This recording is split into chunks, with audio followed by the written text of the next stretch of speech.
शक्ति वाला हो जाता है। आप अभी 4 दिन नाम जप किए, विपत्ति पापाचरण के कारण कोई प्रेरित होकर आ गई, माया ने कोई नाटक रच दिया, आपकी श्रद्धा खत्म हो गई। अरे युद्ध है, कभी विपक्ष से भी बाण आकर शरीर को घायल करता है तो सूरवीर पीठ दिखा के थोड़ी भागता है। ऐसे ही भजन के मार्ग में उतरा जाता है, चाहे जितनी विपत्तियां आए, अब नाम नहीं छूटेगा तो विपत्तियों का कोई प्रभाव आप पर नहीं पड़ेगा। हरि स्मृति सर्व विपद विमोक्षणम, भगवान व्यासदेव जी कह रहे हैं। और ये नाम में प्रियता तभी होती जब किसी नाम जापक संत का संग हो जाता है। बिना संत संग के भजन में रुचि हो ही नहीं सकती। कहीं भी किसी का अगर नाम चल रहा है संत संग से, जब वो नाम जापक स्वयं नाम का उपदेश करता है तो उपदेश के साथ एक शक्ति जाती है जिसे शक्तिपात कहते हैं। वो वचन से भी होता है, दृष्टि से भी होता है, स्पर्श से भी होता है और संकल्प से भी होता है। शक्ति जो नाम जप की है, नाम जापकों की शक्ति जब साधारण जीवों में जाती, ए तुम आज से नाम जप करो, तो क्या समझते हो? उसके साथ नाम जप की शक्ति जा रही उसके पास।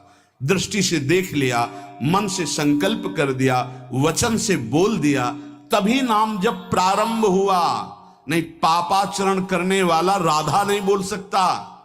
विश्वास कीजिए, पापवंत कर सहज स्वभाव, भजन मोर ते भाव न काओ। संत जन भगवान के पार्षद हैं, अहेतु की कृपालु हैं, वो कृपा करते हैं तब नाम जप शुरू होता है।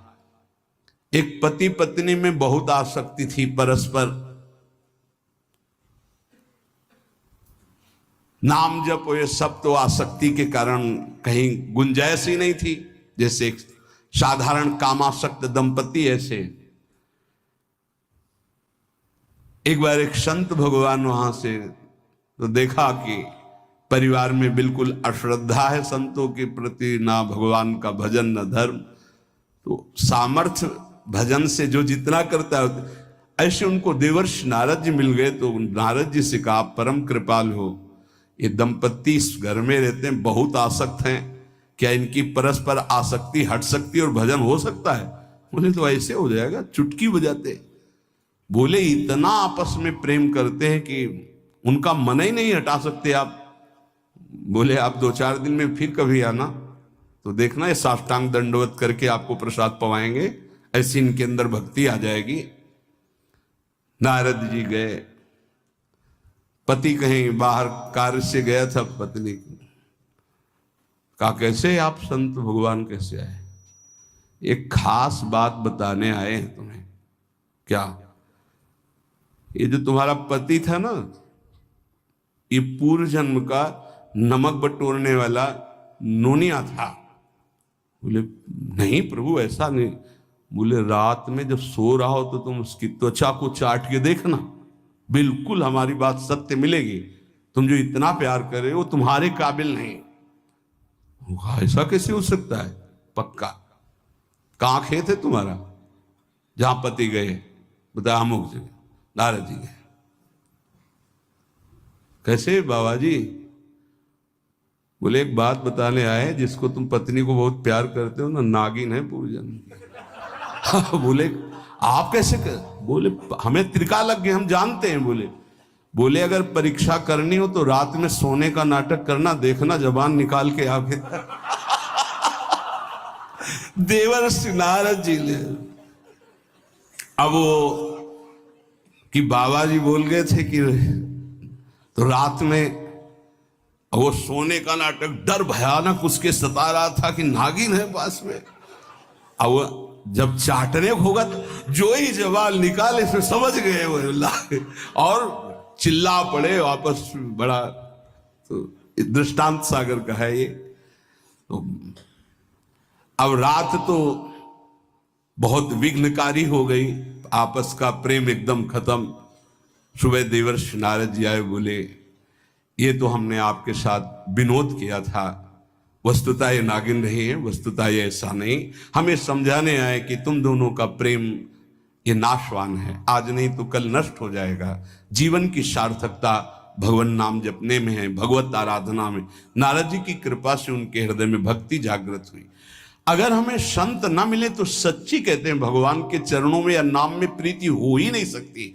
बस केवल इतना लगता है कि नाना प्रकार की भोग सामग्री जो हम भोग रहे हैं, ये किसी को यही नहीं लगता कि यहां से छोड़ के जाना है। दूसरे को फूंक के आ रहे हैं और स्वयं को ये पता नहीं कि यहां से छोड़ के जाना, यहां से कुछ नहीं ले जाना। शाश्वत शांति की खोज के लिए अनंत जन्मों से भटक रहे हैं, वो केवल श्री भगवान में मिलती है। जो उपासक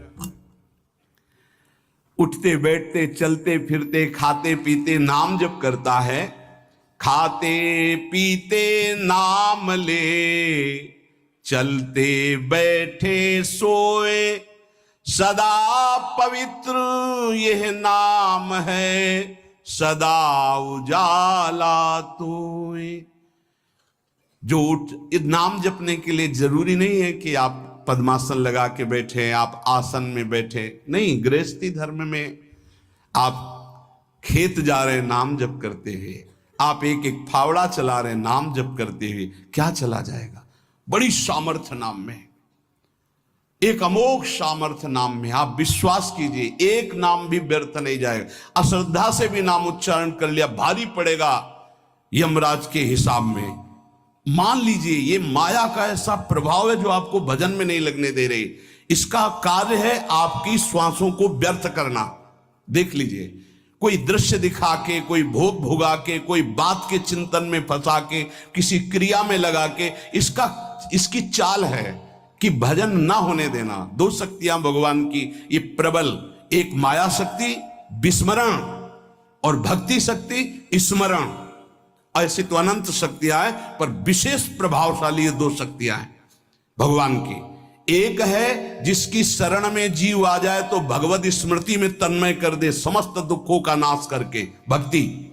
और एक माया शक्ति भगवान का विस्मरण करा दे। हम सब माया शक्ति के द्वारा फांस लिए गए हैं।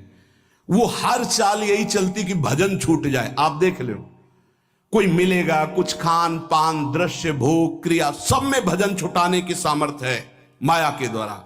और भक्ति का जब प्रभाव चलता है तो एक एक कवल जा रहा है राधा राधा राधा, जल पी रहा है राधा राधा राधा, कार्य कर राधा राधा, बड़ी सामर्थ्य। खाते पीते नाम ले, चलते बैठे सोए। यदि हम सोने जा रहे हैं तो मानो हमारा जैसे मरण के समय स्थिति ऐसी होनी चाहिए। पता नहीं जगे कि ना जगे, ये आखिरी रात हो, क्या पता। रात ही में सोते सोते दिल फील हो जाए, इसका क्या पता। तो सोते समय एकदम एकाग्र, राधा राधा राधा राधा। नाम ही ले जल पीजिए, नाम ही लेकर खा, नाम ही लेकर बैठिए, नाम ही ले चल राह। जब लग जागे नाम जपे, तन मन सू यह बीत, चरण दास यो कहत है, हरि बिनु और नमीत। अगर जल भी पान कर रहे हो, नाम जप करते हुए करो, तुम्हारी बुद्धि को शुद्ध करेगा। एक एक कवल भोजन पा रहे हो, राधा राधा राधा, वो आध्यात्मिक बल प्रकट करेगा, विचार पवित्र करेगा, आचरण शुद्ध करेगा। नाम लेकर के बैठिए, नाम लेकर के चलिए, नाम लेकर के सोइए। जब लग श्वास है तब तक नाम जप करो। देखो, हरि नाम जैसा, भगवान नाम जैसा कोई मित्र नहीं है, ऐसा बड़े बड़े संतों ने अनुभव किया है। क्यों नाम जप नहीं हो पा रहा? कामी मति विष्ठल